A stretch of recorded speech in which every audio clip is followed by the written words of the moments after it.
right, we're gonna do a static hip flexor stretch. So what you'll see is a lot of people doing one of these things where you're leaning really, really far forward, but then you end up in this really nice, lovely arched back, or this really angled position of your hip flexor. This all looks fine and dandy, but it's not actually getting or isolating out that true hip flexor.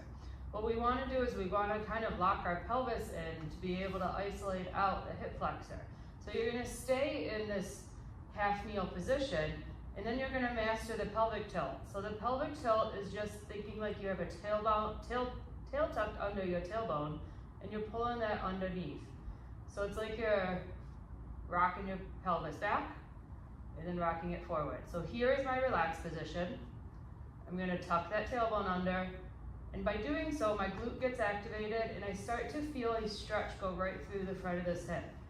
I'm not doing any sort of lean forward or anything, and I'm feeling that hip flexor stretch.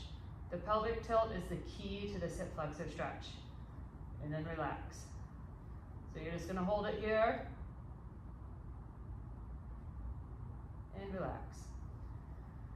If you want to add a little bit more to that stretch, you tuck under, and then you can reach that arm up and think like you're reaching towards the ceiling. We're not leaning, because that lean is going to change everything, but you're kind of elongating that arm and that back while maintaining that pelvic tuck.